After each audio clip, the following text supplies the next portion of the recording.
What's going on, guys, and welcome back to the channel. For today's video, we're going to be ranking from worst to best every single Studio Series figure which has so far been released as part of the Transformers Rise of the Beasts movie. Now, I did bring out one of these ranking videos, I want to say around about March time, but since then the movie has hit the big screen, so we can now directly compare some of these action figures to their finalized CGI design. So accuracy is definitely going to be a huge talking point in this video, and not to forget, we also have two massive additions now to the Rise of the Beast lineup, that being Maximal Rhinox and Rise of the Beasts Optimus Prime. So with that being said, let's kickstart the list off with unfortunately the worst pick, and it has to be given to Deluxe Class Maximal Airazor. Now overall, it's a very solid figure. I think if you're after a live action movie-ish representation of the Beast Wars Airazor, then it is a pretty cool figure to pick up, but unfortunately she is way off when in comparison to the final design that we saw in the film. I think she's likely to be one of the most inaccurate Studio Series figures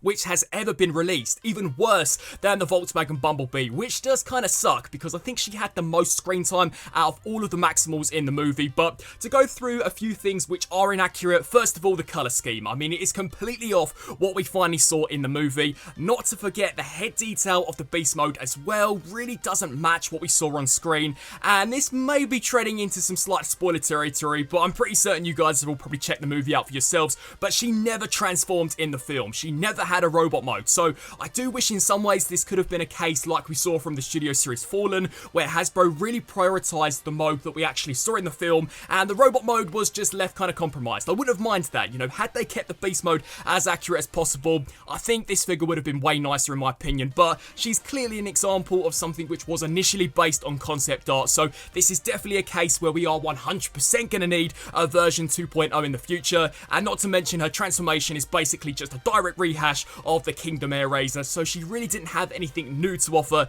in terms of that aspect.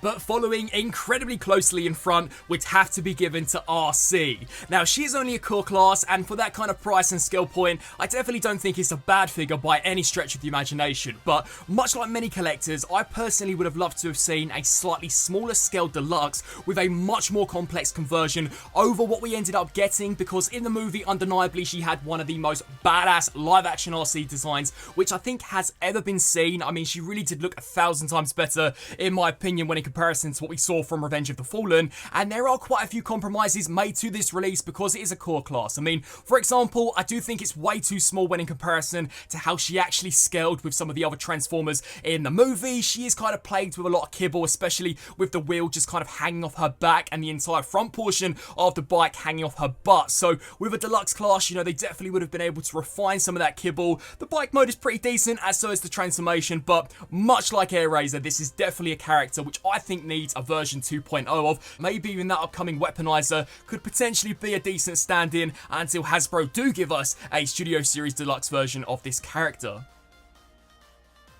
And then from here onwards, it's pretty much a straight home run for some of these Rise of the Beast Studio Series figures, because they're all pretty much 10 out of 10. So the next spot has to be given to Core Class Frieza. What a little menace these little things were. I mean, they were basically the Terrorcon drones. They were Scourges, little demon things. You know, they would run around in the museum, try and take out the humans. They were actually kind of cool and definitely creepy in the film. But in terms of Core Class, I mean, hands down, these have got to be some of the most accurate Studio Series figures which have ever been released. And undeniably, it's because in the movie, if you've checked the film out for yourselves, they never transform. So much like the Fallen, much like some of these Cybertronian B-movie characters, it really allowed Hasbro to focus on their robot mode details, which is why I'm slightly hacked off with the Rise of the Beast Airazor. Had they known that she wasn't going to transform, it would have been awesome if they'd packed a lot of detail into her beast mode. But anyway, back here to Frieza. The alt modes are kind of weak, not going to lie, but the robot mode is so cool. Fantastic articulation, probably has some of the best paint that we've ever seen on a core class. You know, that whole kind of rusty detail, that dry brushing we have is sick, and it is a very good army builder due to their kind of low price point. I'm hoping in the future maybe they can retool these into a potential frenzy, as it would be the perfect basis. But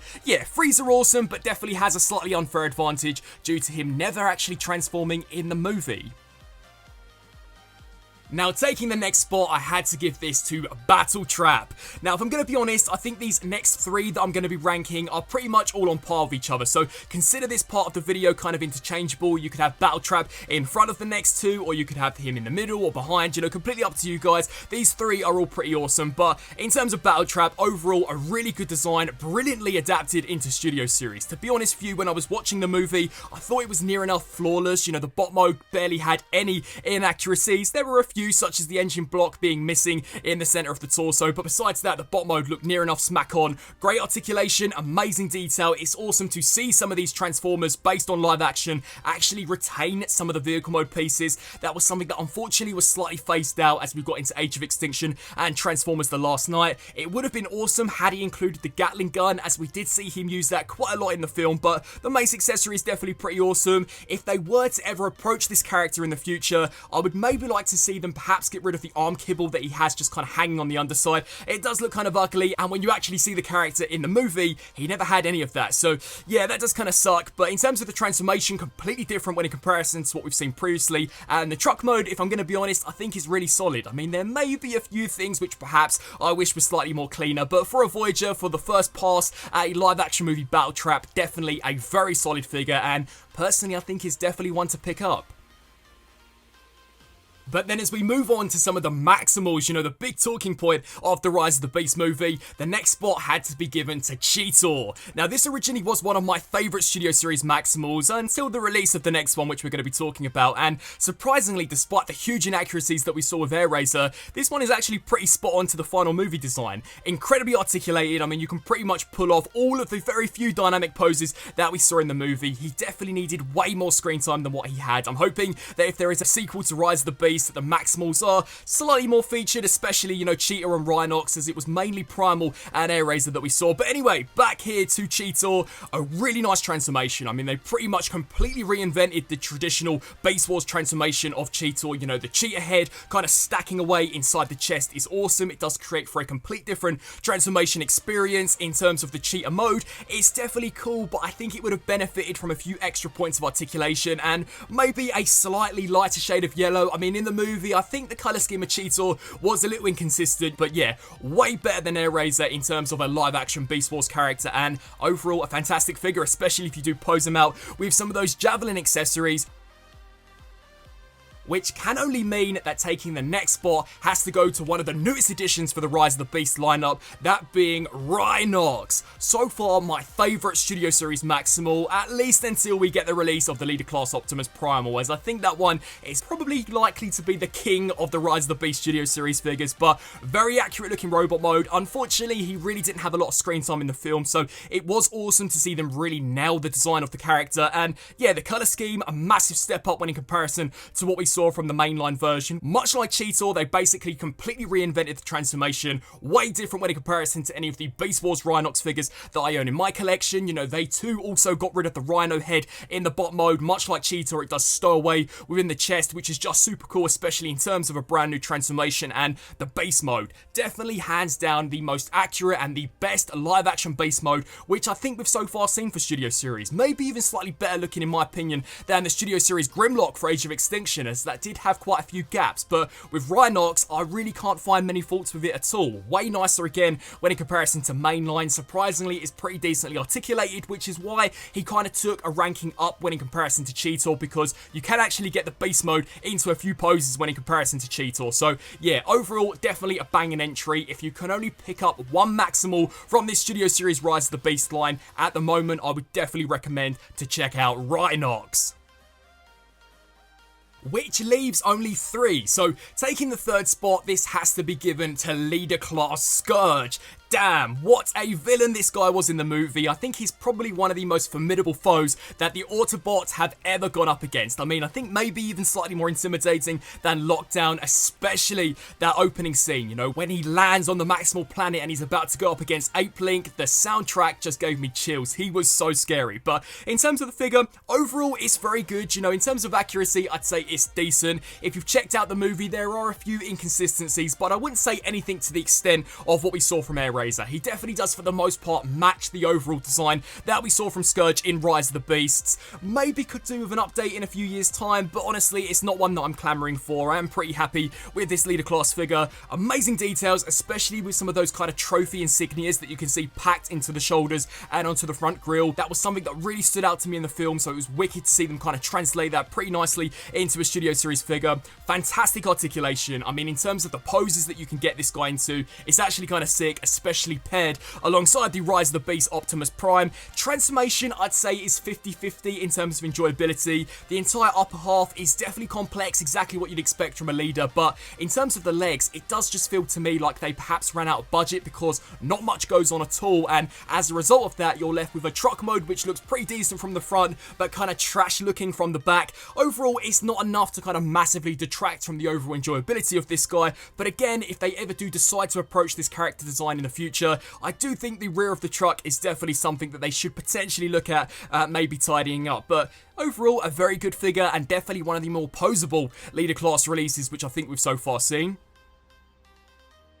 And then as we jump into the runner-up spot, finally this character is getting one up over on Scourge. This had to be given to number 100 himself, Bumblebee. What a massive comeback for Studio Series Bumblebee figures. I mean, to tell the truth, I think this is probably the best out of the bunch. The details are great, you know, especially if you can track down the revised variant that has the slightly more gunmetal metallic silver finish applied to the face piece. But in terms of the plastic quality, I think this is probably the best built Studio Series Bumblebee so far. At no point does he feel brittle. He feels awesome, especially to just kind of transform back and forth, which, talking of, the transformation is definitely decent, you know, nothing mind-blowing by the standards set by past Bumblebees, but it definitely gets the job done. And in terms of the Camaro mode, for the most part, I think it's pretty flawless. I mean, the off-road components look awesome, very accurate to how they appeared in the movie, and one of the biggest evolutions that this Bumblebee has when in comparison to the past ones, and it kind of goes back to my point in regards to build quality, would be them finally using separate clear pieces for the windows instead of painting over transparent pieces, which just completely minimizes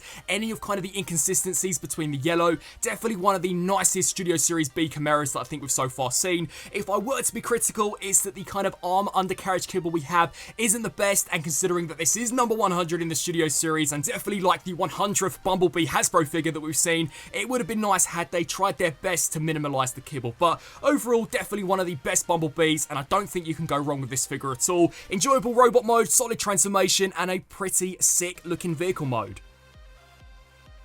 Which means taking the number one spot, showing you guys the true power of Prime, would have to be given to the buzzworthy Bumblebee exclusive, Optimus Prime. Hands down one of the best Optimus Prime figures that I think I've reviewed for Studio Series in a very long time, if not maybe forever. I mean, much like Bumblebee, I really do regard this as being one of the best Optimus Primes so far released for this line. It does just improve so much when in comparison to what we saw from the B-movie version. I mean, for example, the robot mode is way more refined, way more slim, to better match the CGI design, and the details, especially packed into the mouthpiece, are just awesome, almost as good if not maybe better than what we saw from the Masterpiece version. Incredible articulation, bordering on almost import quality, especially with kind of the drop down hips and the ab crunch. The weapons are decent, you know, the blade is definitely the strongest, both visually and practically, especially if you've checked out the movie. I mean, Prime was definitely kind of borrowing a few character traits from his Bayverse counterpart in how he was slicing and dicing up some of those Terrorcons. The arm cannon is definitely something which I'm hoping gets the DNA design treatment in the future, because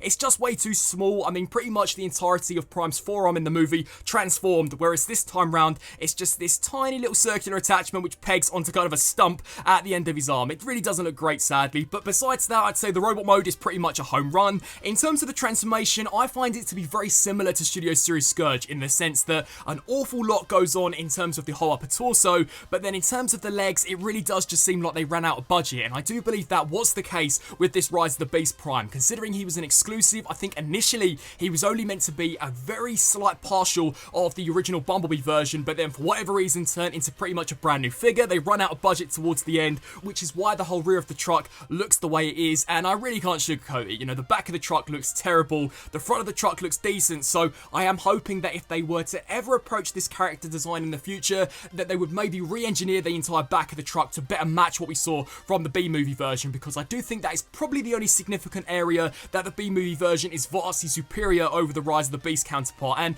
to tell the truth, I just think Optimus Prime from Rise of the Beast maybe should have been given the leader class treatment. I mean, had they bumped him up in terms of kind of price point, they would have been able to include all of the accessories that we saw in the movie. I know we're going to be getting the axe with Optimus Primal, but unfortunately it's unpainted. So had they bumped Prime up to leader class, we maybe could have gotten fully painted weapons, a much better looking arm cannon, a way nicer truck mode. But overall, it's definitely not enough to detract from overall what is, in my opinion, one of the best Optimus Prime robot modes that we've so far seen. And that pretty much wraps up my updated ranking for some of these Studio Series Rise of the Beast characters. Do you guys agree with my picks? Are there any characters which maybe you guys would favour over the others? Should some of them be slightly lower down on the list? Let me know your thoughts down below, and also be sure to let me know if you'd like to see another updated ranking video once we eventually get the release for Optimus Primal, Mirage, and I believe Nightbird, who are scheduled to be released as part of the next wave of Studio Series. So sound off down below, and until my next review, I'll see you then. Thanks for watching.